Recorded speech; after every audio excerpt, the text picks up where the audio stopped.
لا إله إلا الله توحید-سنت.com إلا الله لا إله إلا اس ویب سائٹ پر ملاحظہ فرمائیے ممتاز علماء کرام کی تقاریر، درس قرآن و حدیث، اسلامی کتب کا وسیع ذخیرہ، فرقے باطلہ سے مناظرے اور بہت کچھ۔ إلا الله لا إله إلا الله ونشهد أن لا إله إلا الله وحده لا شريك له ونشهد أن سيدنا وسندنا ونبينا وشفيعنا وهادينا ومرشدنا ومولانا محمدا عبده ورسوله أرسله بالحق بشيرا ونذيرا صلى الله تعالى عليه وعلى آله وصحبه وأزواجه وذرياته وبارك وسلم تسليما كثيرا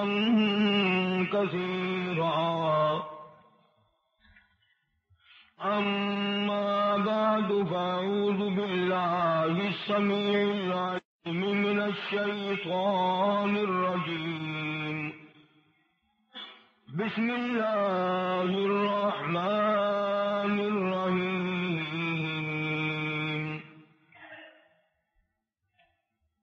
قل إن كنتم تحبون الله فاتبعوني يحببكم الله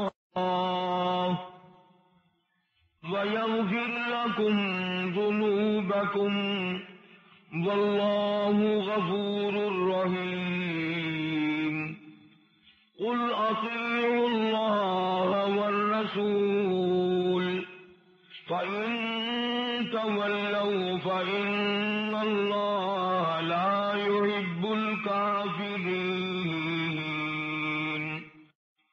وقال النبي صلى الله تعالى عليه وسلم من تشبه بقوم فهو منهم وقال النبي صلى الله تعالى عليه وسلم المرء مع من أحبه وقال النبي صلى الله تعالى عليه وسلم من أحيا سنته عند فساد أمتي فله أجر 100 شهيد صدق الله مولانا العلي العظيم وصدق رسوله النبي الكريم ونحن على ذلك لمن الشاهدين والشاكرين والحمد لله رب العالمين اللهم صل على محمد وعلى آل محمد كما صليت على إبراهيم وعلى آل إبراهيم إنك حميد مجيد اللهم بارك على محمد وعلى آل محمد كما باركت على إبراهيم وعلى آل إبراهيم إنك حميد مجيد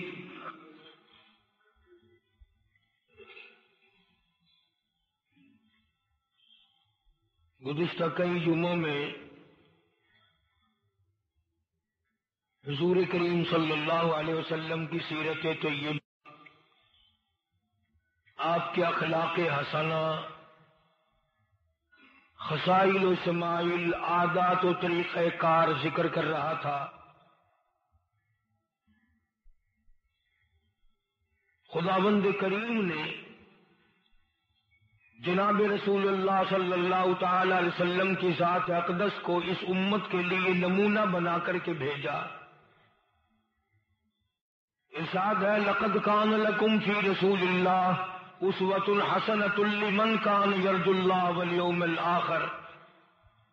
فرمایا لوگوں میں نے اپنے حبیب کریم حضرت محمد الرسول اللہ صلی اللہ تعالی علیہ وسلم کو تمہارے لیے ہر میدان میں نمونہ بنا کر کے بھیجا. مطلب یہ ہوا کہ قرآن اللہ کا کلام ہے، سرکار کی ذات اس کی تفسیر ہے. اللہ کا پاک کلام قرآن کریم ہے، اس کی عملی تصویر کالی کملی والے کی ذات اقدس ہے صلی اللہ علیہ وسلم. آپ نے بچپن سے لے کر آخری وقت تک اس امت کی ہر لاہ عمل، اس امت کے لیے ہر میدان کا لاہ عمل تیار کر کے دے دیا. شادیاں کر کے دکھلا دی، فاقے کر کے دکھلائے، کھا کے دکھلایا، لباس پہن کر دکھلا دیا. ہم میں سے اگر کسی کا یہ دل کرتا ہو کہ ہم دیکھیں کہ بیٹی کے ساتھ باپ کا کیا برتاؤ ہوتا ہے شادی، تو فاطمۃ الزہرا کے ابا کو دیکھو. اگر تم میں سے کسی کی بیوی عمر میں چھوٹی ہو، مرد کی عمر زیادہ اور بیوی کی عمر تھوڑی ہو، اور اس کے ساتھ زندگی گزارنے کا، نباہ کرنے کا موقع پڑا ہے، تو جناب عائشہ صدیقہ رضی اللہ تعالی عنہا کے خامند کو دیکھو کہ حضرت عائشہ عمر رضی اللہ تعالی عنہا 9 سال ہے اور سرکار مدینہ کی 53 سال ہے. اگر کسی کی بیوی کی عمر زیادہ ہو، مرد کی عمر کم ہو، اس کے ساتھ نباہ کرنا پڑ رہا ہے، گزارا کرنا پڑ رہا ہے، تو سیدہ خدیجہ رضی اللہ تعالی عنہا کے خامن کے برتاؤ کو دیکھو. سیدہ خدیجہ کی عمر 45 سال ہے، کملی والے کی عمر 21 سال ہے.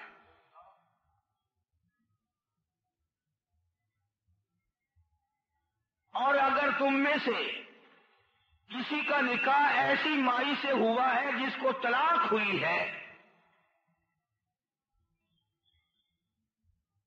تو تم ازواج مطہرات میں سے دوسریوں کو دیکھو جن کو پہلے طلاق ہوئی، پھر سرکار مدینہ صلی اللہ علیہ وسلم سے نکاح ہوا. اگر تم میں سے کوئی نانا ہے اور دوتے نواسے کے ساتھ برتاؤ کرنا پڑ رہا ہے، تو حسین کے نانے کو دیکھو. اگر تمہیں کسی جنگ میں فتح ہوئی ہے تو بدر کے فاتح کو دیکھو. اگر تمہیں کہیں شکست ہو گئی تو احد میں اپنے چچا کے 11 ٹکڑے کرانے والے پیغمبر کو دیکھو.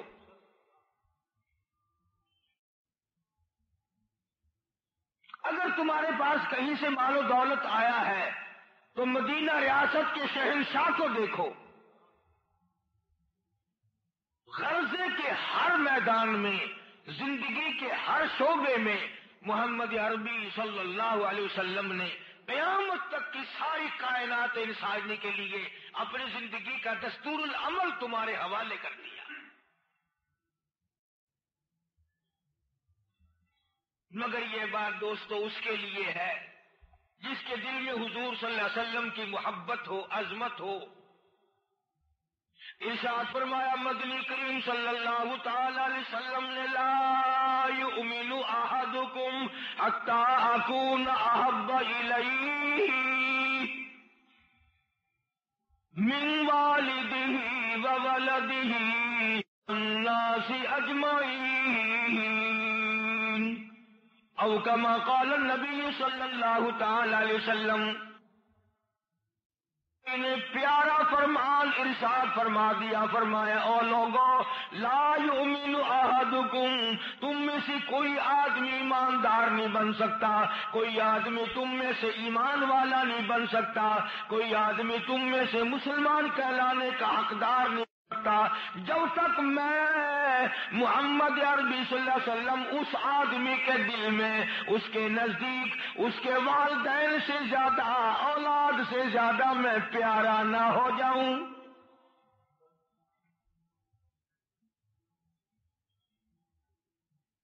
اب میں اور آپ خیال کریں کہ اگر اولاد کو کوئی مار دے، ماں باپ کا جگر پھٹ جاتا ہے، نبی کے دین اور کو کوئی اجاڑے تو ہمیں کوئی تکلیف نہیں ہوتی۔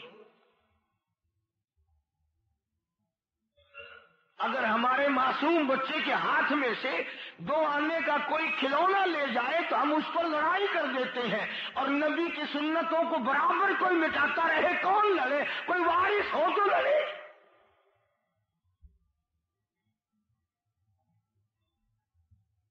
ساری چیزیں آج ہمارے اندر سے اٹھ گئی۔ دنیا بھر کی فوجوں کے یونیفارم ہوتے ہیں، بالخصوص جب جنگ ہوتا ہے، آج کل ہوائی جنگ ہے، جو پائلٹ بمباری کرنے دشمن کے علاقے پہ جاتا ہے، اس کا نام، کمپنی کا نام، اس کا رینک، اس کا عہدہ ایک پٹی پہ لکھ کر اس کے گلے میں ڈال دیا جاتا ہے، تاکہ پتا رہے کہ یہ کون آدمی ہے، کہاں کا ہے، کس حکومت کا ہے، کس ملک کا ہے۔ اگر وہ پھٹی نہ ہو تو پتہ ہی نہیں چلتا کس ملک کا آدمی ہے، کون ہے۔ مسلمانوں، اگر ہوائی حملہ کرتے ہوئے ایک فوجی کے گلے میں پٹی کا ہونا ضروری ہے تاکہ پتہ چلے، اور تیری شکل پہ کوئی نشانی نہیں ہونی چاہیے جو پتہ چلے کہ یہ کالی کملی والے کا غلام ہے۔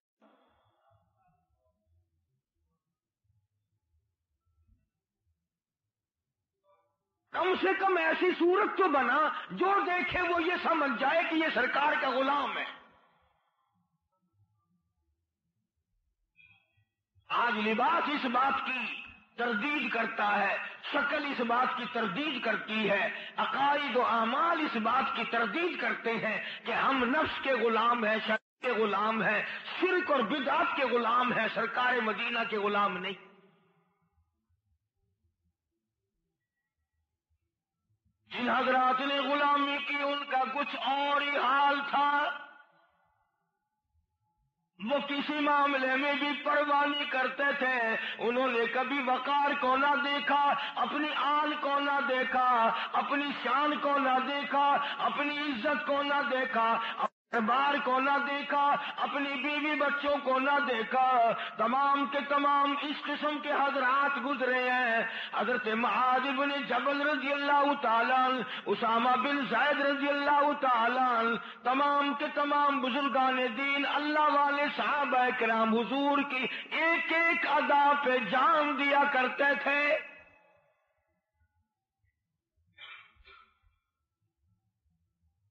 ایک بزرگ کی خدمت میں کسی نے ہندوانا لا کے دیا، تربوز، تو علماء بیٹھے ہوئے تھے اللہ والے کی مجلس میں۔ اس اللہ والے نے پوچھا کہ بھئی تم اہل علم ہو، بتاؤ نبی کریم صلی اللہ علیہ وسلم سے ہندوانا تربوز کاٹ کے کھانا سنت ہے یا یوں ہی توڑ کے کھانا سنت ہے؟ یعنی آپ صلی اللہ علیہ وسلم سے ایک تربوز کاٹنے کا کیا طریقہ ہے؟ علماء حضرات نے جواب دیا کہ جی اس کے بارے میں علم نہیں۔ تو جو مرید ہندوانا لے کے آیا تھا فرمایا بھائی ناراض نہ ہونا، واپس لے جا، میں تو نہیں کھاتا، اگر کاٹ کے کھاؤں اور حضور نے توڑ کے کھایا ہو تو خلاف ہو جائے گا، اور میں اگر توڑ کے کھاؤں اور حضور نے کاٹ کے تناول فرمایا ہو تو میرے کے خلاف ہو جائے گا، میں تو ڈر کے مارے کھاتا ہی نہیں۔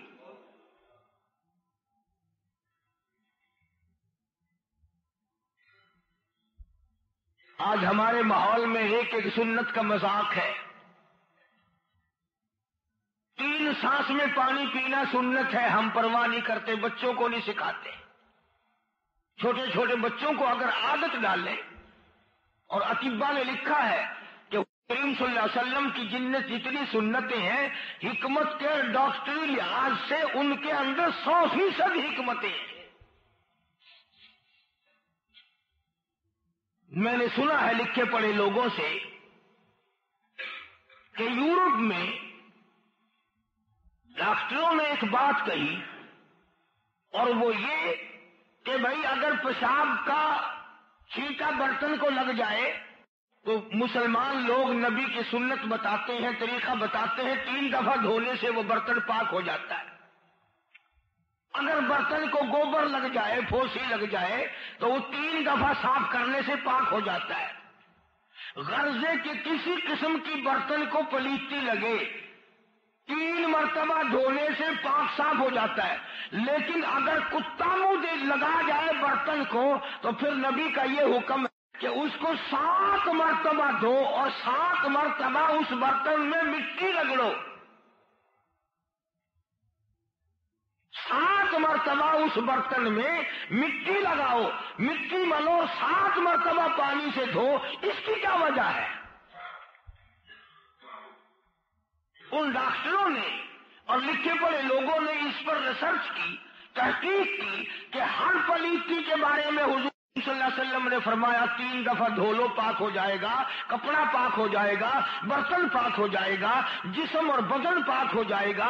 لیکن جس برتن میں کتا منہ ڈال گیا اس کے بارے میں حضور نے کیوں فرمایا کہ دھونا بھی 7 دفعہ اور ہر مرتبہ مٹی بھی پھیرو؟ تو انہوں نے اس پر تحقیق کی اور ریسرچ کی، تو 1 مرتبہ مٹی سے صاف کر کے پانی سے دھو کر کے خوردبین سے دیکھا، ابھی کتے کے منہ کے جراثیم باقی تھے، پھر دوسری مرتبہ دھو کے خوردبین سے دیکھا، دوربین سے دیکھا، پھر باقی تھے، تیسری مرتبہ بھی دیکھا، چوتھی مرتبہ دیکھا، 5ویں 6 مرتبہ دیکھا، جب 7ویں مرتبہ دیکھا تو وہ کتے کے منہ کے جراثیم تب جا کر کے ختم ہوئے۔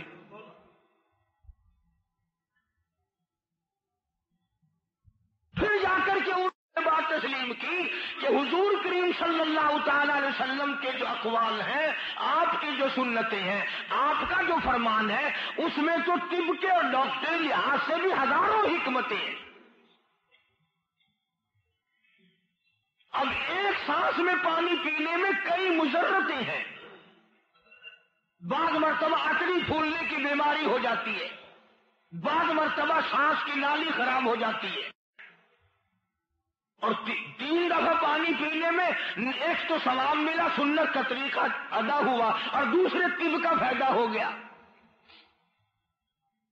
اگلے دن مجھے ایک آدمی پرانا ایک حکیم ملا تھا، تو میں نے اس سے کہا کہ معدہ صحیح کام نہیں کرتا، میری اپنی طبیعت ٹھیک نہیں رہتی، تو اس نے کہا جی دوا تو اور حکیم آپ کو دیں گے، ایک بات میں آپ کو بتا دیتا ہوں، دائیں ہاتھ سے کھاتے ہیں، یہ جو انگلی ہے شہادت کی انگلی سجے ہاتھ کی، کھانا کھانے کے بعد اس کو چاٹنا سب سے زیادہ قوت ہاضمہ کو بہترین بناتا ہے۔ اس ایک انگلی کو چاٹنا، بار بار چاٹنا، کم سے کم 3 بار چاٹنا، وکیل صاحب کہتے تھے کہ نبی کی سنت یوں ہی تو نہیں، اس میں اللہ نے وہ جراثیم رکھے ہیں جو ہاضمہ کو تکڑا کرتے ہیں۔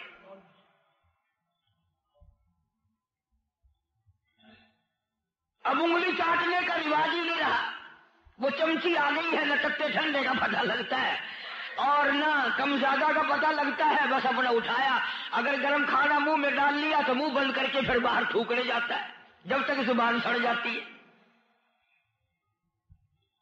ہاتھ سے کھانا کھانا سنت ہے، اندر ہزاروں حکمتیں ہیں، حکمت کے اعتبار سے اللہ پاک نے رکھی ہے۔ ہاتھ سے کھانا کالی کملے والے کی سنت ہے، چمچی سے کھانا انگریز کا طریقہ ہے۔ آج کا مسلمان انگریز کے طریقے میں بڑی جان دیتا ہے، اور گھر بھرے پڑے چمچیوں سے، کھانے کو کچھ نہ ملے، چمچیاں ضرور لٹکی ہوئی ہیں گھر میں۔ عیسیٰ فرمایا مدنی کریم صلی اللہ علیہ وسلم نے جو آدمی میرا طریقہ کار اختیار کرے گا، اسی لیے کہتا ہے، فرمایا قل اطیعوا اللہ والرسول، فرمایا میرے حبیب لبیب حضرت محمد الرسول اللہ صلی اللہ تعالی علیہ وسلم قرآن کریم میں بتا دو، قل اطیعوا اللہ والرسول، میں نبی کی اطاعت کرو، اللہ پاک کی اطاعت ہو جائے گی، فرما برداری ہو جائے گی۔ وَمَن يُطِعِ الرَّسُولَ فَقَدْ أَطَاعَ اللَّهَ، جس نے نبی کی اطاعت کر لی اللہ کی اطاعت ہو گئی۔ کیوں؟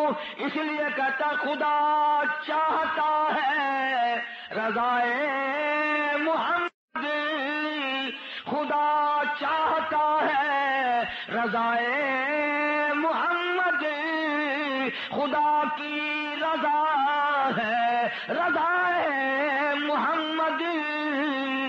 اللہ پاک فرماتے ہیں وَمَن يُشَاقِقِ الرَّسُولَ مِن بَعْدِ مَا تَبَيَّنَ لَهُ الْهُدَىٰ وَيَتَّبِعْ غَيْرَ سَبِيلِ الْمُؤْمِنِينَ، جو بھی میرے محبوب کے طریقے کے علاوہ کھانا کھائے گا کھانے میں برکت نہیں، کپڑا پہنے گا کپڑے میں سکون نہیں، پانی پیے گا پانی پینے میں برکت نہیں، کلام کرے گا کلام میں برکت نہیں، کام کرے گا کام میں برکت نہیں۔ فرمایا لوگوں تو میرے محبوب کا اطاعت اور فرما برداری کرتا جا، میں تیرے گناہوں نیکیوں سے تبدیل کرتا جاؤں گا۔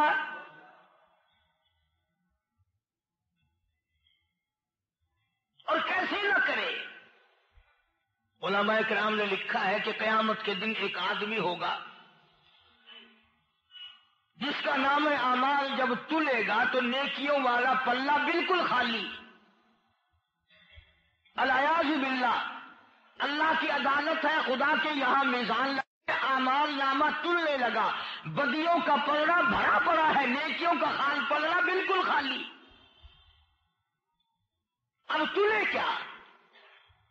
اس کو بھی 100% یقین ہو گیا کہ میری آخرت برباد ہو گئی۔ اب تک تو میں نے قبر میں عذاب بھگتا، مجھے یقین تھا کہ شاید نام اعمال میں کوئی نیکی نکل آئے اور میرے لیے ذریعہ نجات ہو جائے۔ اب تو ابد الآباد میں مر گیا، تباہی پھر گئی، اور بھی موت تو وہاں آتی نہیں۔ ثم لا يموت فيها ولا يحيى، نہ وہاں موت ہے نہ زندگی ہے۔ زندگی تو اس لیے نہیں کہ آرام نہیں، اور موت اس لیے نہیں کہ آدمی مرنے کے بعد ایک دفعہ زندہ ہوگا پھر موت آئے گی ہی نہیں۔ تو وہ آدمی بڑا پریشان، بڑا حیران۔ اندازہ لگاؤ 50,000 سال کا ایک دن بھگتایا ہو اور امید لگائی شاید کوئی مالک کی کریمی ہو جائے، جب نام اعمال سنا تو بالکل صاف۔ روے گا پچھتاوے گا کہ میرا اب کیا بنے۔ علماء نے لکھا ہے کہ ایک سواری پہ سوار ایک حسین و جمیل شکل و صورت والے تشریف لائیں گے اور فرمائیں گے کیا بات ہے، کیوں پریشان ہے؟ کہتا بس میرا کیا پوچھنا، میرا تو معاملہ ہی ختم ہو گیا۔ انہوں نے کہا ہوا کیا؟ کہ میرے نامے تلے ہیں، میری زندگی کی کرتوت تلی، میری مثل ساری زندگی کی آ گئی، میری فائل تلی ہے، نیکیوں کا پلڑا بالکل خالی ہے، بدیوں سے بھرا پڑا ہے۔ تو یوں لکھا علماء اکرام نے، حضور کریم صلی اللہ علیہ وسلم اپنی جیب مبارک سے اپنے کھیسے سے انگلی کے پوروے جتنا چھوٹا سا کاغذ کا پرزہ نکال کر دیں گے اور فرمائیں گے یہ رکھ دے اپنے نیکیوں والے پلے میں۔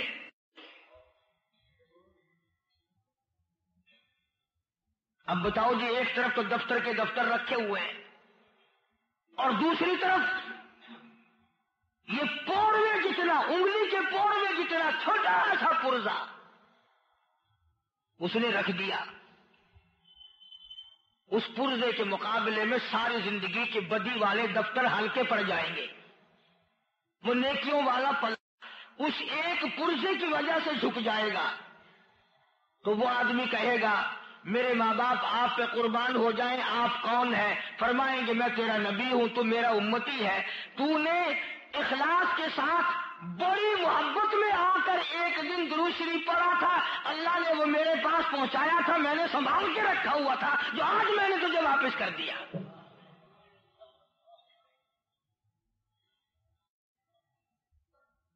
ایسے عمل بھی کیا کرو نا کہ جب ہم مارے جائیں تو کچھ کام تو آ جائے۔ ایک اور حدیث میں آتا ہے کہ ایک آدمی کا نام اعمال اسی طرح سے ہوگا، نیکی کا پلہ بالکل خالی اور بدیوں کا پلہ بھرا پڑا ہے، روے گا پچھتاوے گا پریشان ہوگا۔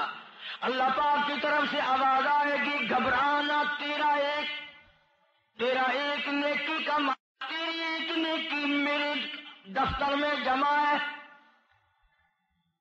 اللہ پاک چھوٹا سا پرزہ اسی طرح کر دیں گے، وہ اپنے نام اعمال میں رکھے گا، سارے گناہوں والا پلڑا اوپر کو ہو جائے گا، نیکی والا پلڑا نیچے ہو جائے گا۔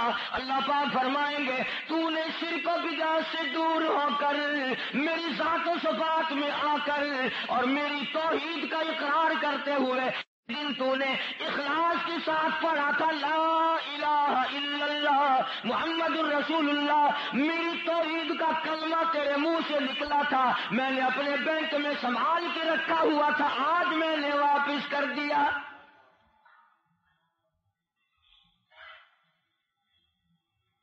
نہ ہمیں کلمے کی عادت ہے، نہ ہمیں درود شریف کی عادت ہے، نہ اطاعت اور فرما برداری کی عادت ہے۔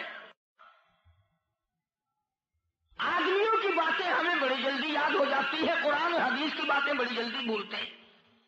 اصل بات مان لو، یقین نہیں، آخرت پہ میرا تیرا یقین نہیں، سرکار مدینہ صلی اللہ علیہ وسلم کی زبان مبارک پہ یقین نہیں، اللہ کے کلام پہ یقین نہیں، خود مالک کی ذات پہ ہم لوگوں کا یقین نہیں۔ اگر ہو تو ہمارے جگر نہ پھٹ جائے، اگر یقین ہو خدا کا قرآن ہم پہ اثر نہ کرے، اگر یقین ہو کہ مصطفیٰ کریم صلی اللہ علیہ وسلم کے فرمان ہمارے اوپر اثر نہ کرے۔ آج جو ساری چیزیں ختم ہو گئی اس کی وجہ یہ ہے کہ آج ہم دنیا اخبار کی خبر پہ یقین ہے، ریڈیو کی خبر پہ یقین ہے، ٹیلی ویژن کی خبر پہ یقین ہے، وزیروں سفیروں اور بادشاہوں کی زبان پہ یقین ہے، اور حاکمین کی بات کلام پہ یقین نہیں۔ قرآن کریم جب للکار کے کہتا اولئک الذین کفروا بآیات ربہم وَلِقَائِهِ فَحَبِطَتْ أَعْمَالُهُمْ فَلَا نُقِيمُ لَهُمْ يَوْمَ الْقِيَامَةِ وَزْنًا۔ او لوگو، تم نے کفر کر کے زندگی برباد کر لی، شرک کر کے اپنے نام اعمال کو آگ لگا دی، تمام میری آیتوں کا مذاق اڑایا، یوم القیامت وزنا، آج میں نام اعمال کیا تولوں، نیکیوں والی پلے میں کوئی شے ہے ہی نہیں۔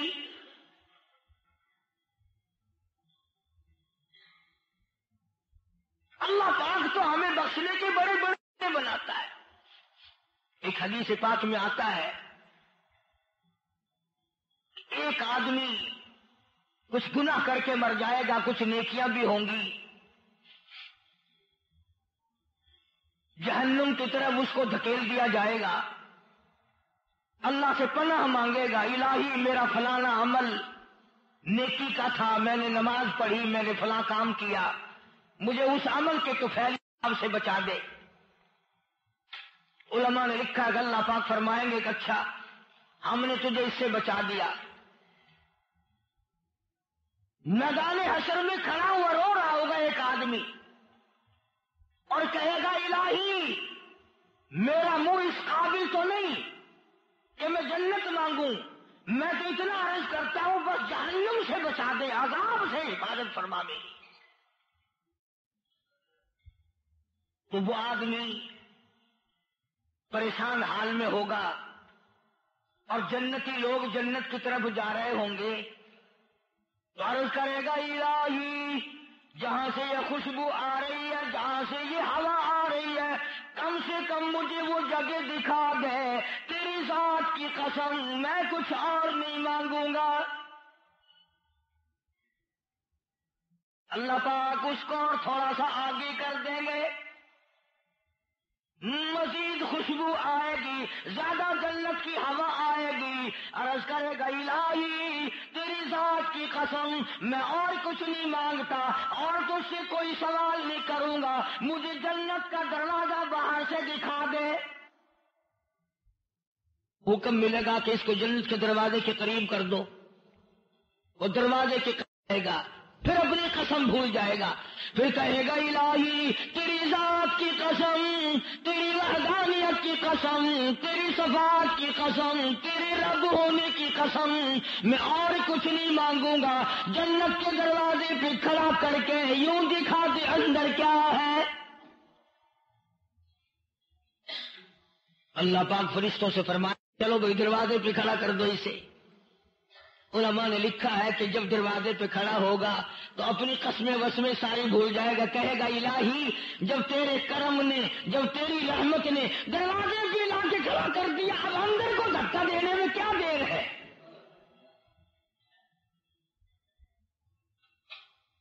یہ حدیث پاک کا ترجمہ میں نے آپ کو سنایا، بلکہ آگے لفظ آتے ہیں حضور نے فرمایا فَضَحِكَ رَبُّكَ، پاک ہنسیں گے، فرمائیں گے دیکھو کتنا مکار بندہ ہے، قسم کھاتا رہا، آگے چلتا رہا، قسم آخر اپنا کام بڑھا ہی لیا۔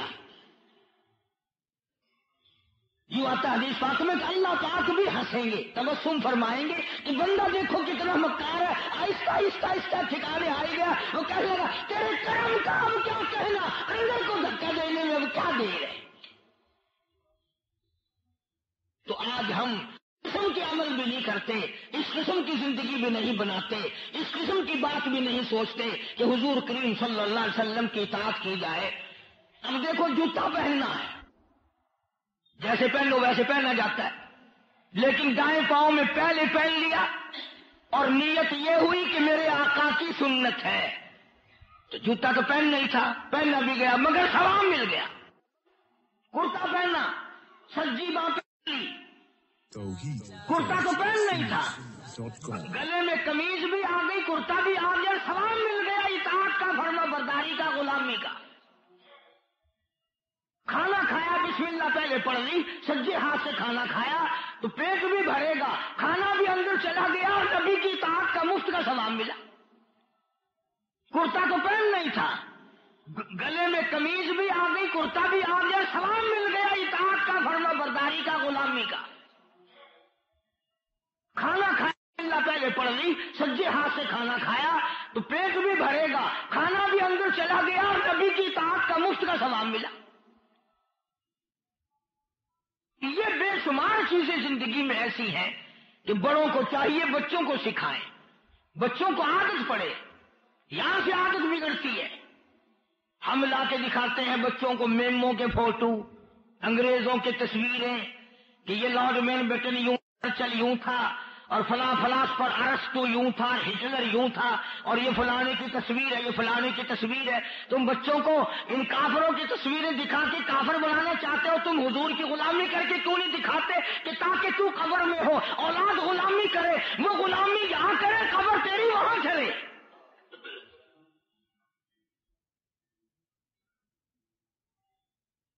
نہ جانے مسلمان کہاں چلا گیا، اس انگریز بے ایمان لانتی کی تقلید کرتے کرتے، اور اب تو پڑھنا بھی نہیں رہا انگریزی۔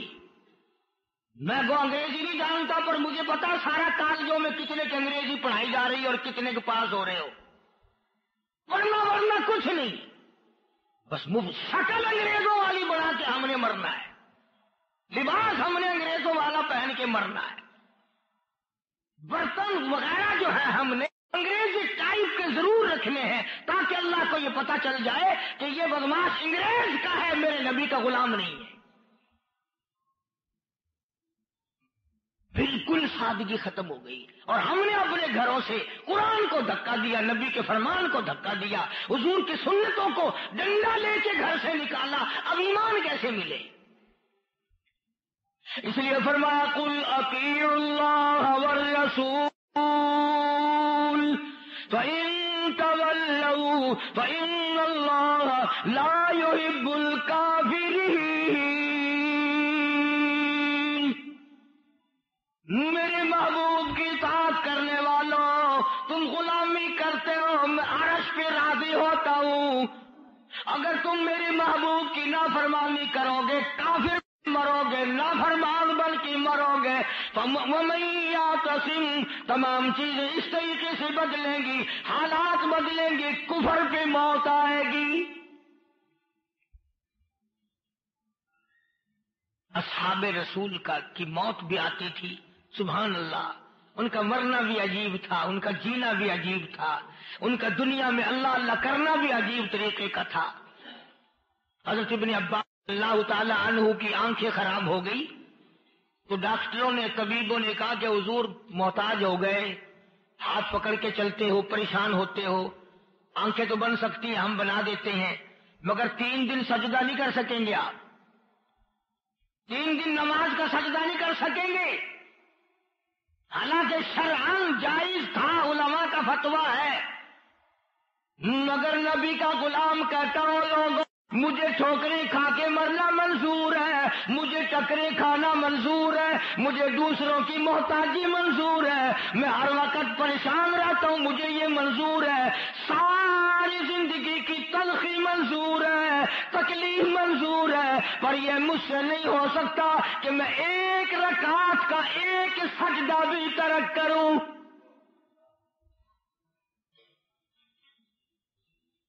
یہ ناممکن ہے کہ میں 1 وقت کی نماز چھوڑوں۔ اور آج اندازہ لگا لیں آپ، بس میں دیکھو 1 نمازی مشکل سے ملتا ہے، ریل گاڑی کے پورے ڈبے میں 1 صوفی بڑی مشکل سے ملتا ہے۔ اچھا بھلا نمازی بھی نماز چھوڑ کے بیٹھ جاتا ہے، بھلا تجھے کیا معلوم ہے سفر کرنے والے مسافر، تو گھر زندہ جائے گا یا جائے گی یا میت بھی نہیں جائے گی۔ تو صحابہ کرام کی کردار بتا رہا تھا میں۔ عبداللہ بن مغفل رضی اللہ تعالیٰ عنہ جوان صحابی مدنی کریم صلی اللہ علیہ وسلم کا دیوانہ پروانہ،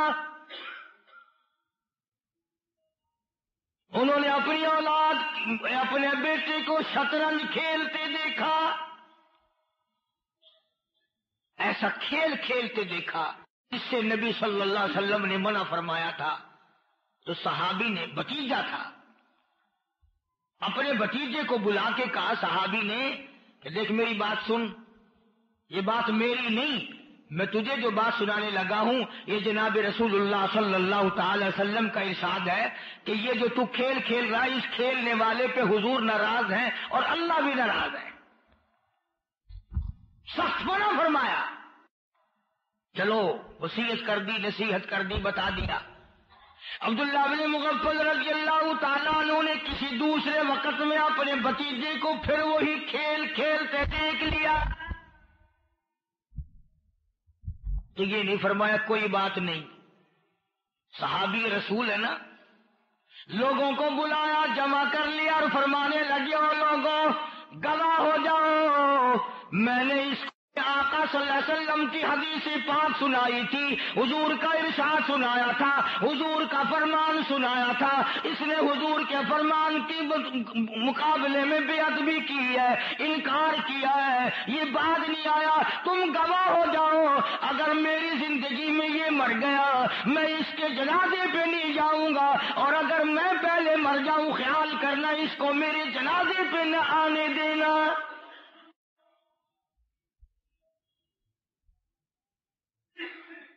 وہ یوں ہی تو صحابہ نہیں بن گئے، آخر کوئی وجہ تھی نا کہ وہ لوگ اتنی کامیابی سے ہمکنار ہوئے۔ ارے ان کے رشتے ناطے سارے کے سارے ختم کر دیے تھے نگاہ نبوت کے سامنے صلی اللہ علیہ وسلم۔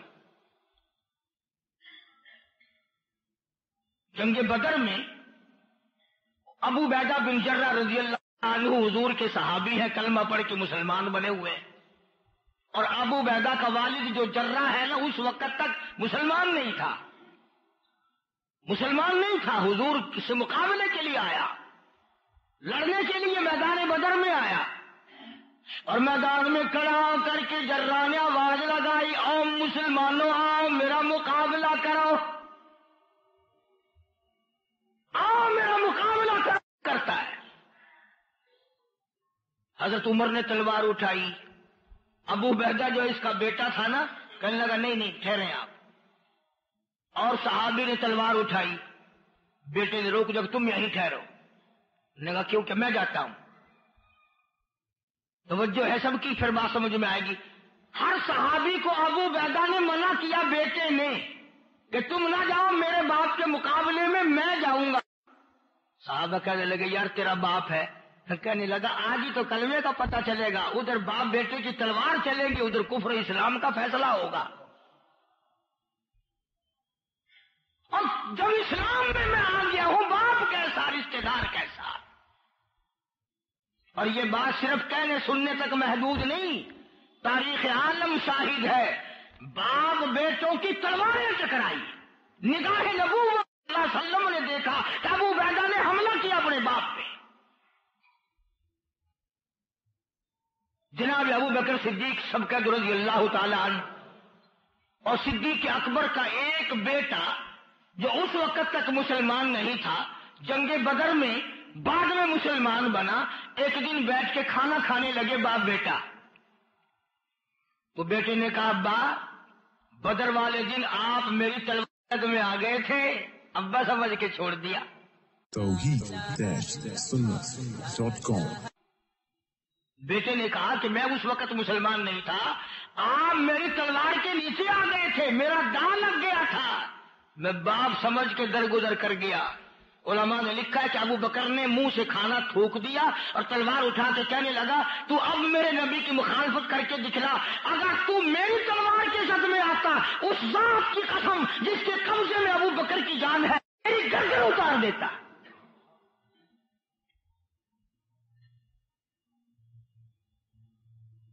میدان بدر میں جناب فاروق اعظم رضی اللہ تعالی عنہ نے ماموں کو پکڑ لیا.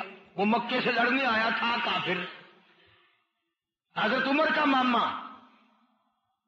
اب بلا مکے کا بہادر پہلوان، کالی کملی والے کا اللہ سے رو رو کے مانگا ہوا بندہ، مامے کا ایک پیر تو پیر کے نیچے دبا لیا اور ایک پیر پکڑ کے بیچ سے پھاڑ رہا ہے.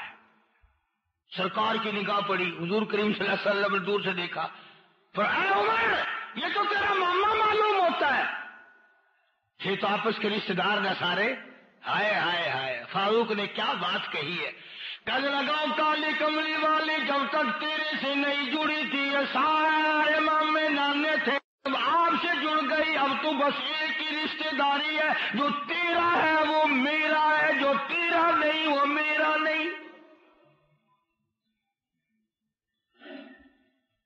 اب تو ایک ہی رشتہ ہے، اب تو ایک ہی تعلق ہے اور ایک ہی ملاپ ہے. سارے ملاپ ختم ہو گئے،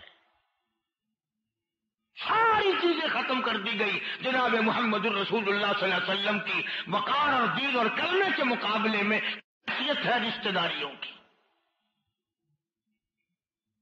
میں نے عرض کیا کہ اطاعت النبی اور عظمت النبی اور حضور صلی اللہ علیہ وسلم کی جو فرما برداری ہے، اس کو اتنی بڑی عظمت ہے، اس میں اتنی بڑی طاقت ہے، اس میں اتنی بڑی قوت ہے، اتنی بڑی جرأت اور شجاعت ہے. تاریخ شاہد ہے، کالی کملی والے کے 3 غلام ایک طرف اور سارا ملک اس 3 طرف، اس کی فوج، اس کے عوام، اس کی حکومت، اس کا لشکر ایک طرف ہے اور سرکار مدینہ صلی اللہ علیہ وسلم کے 3 صحابہ، 3 غلام ایک طرف ہیں. تاریخ شاہد ہے کہ 3 کو کامیابی ہوئی، ساروں کو نہیں ہوئی. تو پتا چلا کہ اصل میں کامیابی مسلمان کے لیے ہے محمد عربی صلی اللہ علیہ وسلم کا دین اور حضور ہوا کلمہ اور ایمان جو ہے، یہ سب سے بڑی دولت ہے، یہ سب سے بڑی چیز ہے. اللہ پاک مجھے اور آپ کو دنیا میں جب تک زندہ ہے حضور کی غلامی عطا فرمائے، موت آئے تو غلامی میں موت آئے اور قیامت کے دن غلامی میں حشر ہو. حضور صلی اللہ علیہ وسلم کے جھنڈے کے نیچے ہم سب کو جگہ ملے، حضور صلی اللہ علیہ وسلم کی شفاعت نصیب ہو، آپ کے رحمت والے ہاتھوں سے حوض کوثر کا پانی نصیب ہو جائے. اللہ پاک عمل کی توفیق عطا فرمائے. وآخر دعوانا الحمدللہ رب العالمین. اللهم صل وسلم وبارك على سيدنا ومولانا محمد النبي الأمي الهاشمي وعلى آله وأصحابه برة الكرام. ربنا لا تزغ قلوبنا بعد إذ هديتنا وهب لنا من لدنك رحمة إنك أنت الوهاب. الہ العالمین تمام مسلمانوں کی مغفرت فرما. ہماری بستی میں پچھلے جمعے کو کچھ قرآن کریم ساتھیوں کے پڑھنے باقی تھے، چچی تائی تھی، وہ وفات پا گئی ہے. کافی سے زیادہ طالب علموں نے قرآن کریم ختم کیے. اللہ تعالیٰ مرحومہ کو اس کلام کا ثواب پہنچائے اور اللہ تعالیٰ اس کی مغفرت فرمائے. اور جتنے بھی ہمارے ساتھی ملنے والے دنیا سے وفات پا گئے، اللہ اس کی مغفرت فرمائے. ایک آدمی بتلا رہا تھا کہ خانپور بگا شہر میں ایک مائی تھی جو کیسٹیں بڑی دل سے سنا کرتی تھی وہ وفات پا گئی. اللہ تعالیٰ مرحومہ کی قبر کو جنت کا باغ بنائے. سارے مسلمانوں کی مغفرت فرما, سارے بیماروں کو شفا عطا فرما, سب کے دکھ دردوں کو دور فرما. ہمیں اور ہماری اولاد کو نیک اور نمازی بنا. سب کے روز رزق میں, کاروبار میں برکت عطا فرما, فصل میں برکت عطا فرما. یا اللہ ساری دنیا کے مسلمانوں کی جان مال عزت آبرو اور ایمان کی حفاظت فرما. یا اللہ اس مسجد مدرسے کو قیامت تک آباد فرما, دین کا سرچشمہ بنا. اس کو آباد والوں کو آباد فرما, اس کو بنانے والوں کو بنا, اس کا انتظام کرنے والوں کا جنت میں انتظام فرما. یا اللہ ہم سب کو حضور صلی اللہ علیہ وسلم کی عظمت محبت عطا فرما. کوئی ساتھی ہے اس کی بچی بیمار ہے عبدالحمید کی, اللہ تعالیٰ اس کو شفا کاملہ عطا فرمائے. کوئی اور ساتھی اس کی انگلیوں کو تکلیف ہے, اللہ پاک اس کو بھی شفا کاملہ عاجلہ مستمر عطا فرمائے.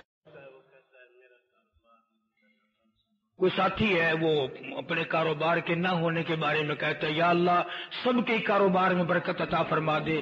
جس کے ذمہ قرض ہے ادا کرنے کی صورتیں پیدا فرما. بے اولاد کو اولاد عطا فرما. جس کی اولاد نہ فرما بردار بنا.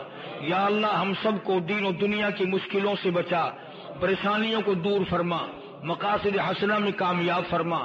ظالم کے ظلم سے بچا, شریر کی شرارت سے بچا, حاسدوں کے حسد سے بچا. یا اللہ ہم سب کو حضور صلی اللہ علیہ وسلم کے صدقے میں معافی عطا فرما. پوری امت کی مغفرت فرما.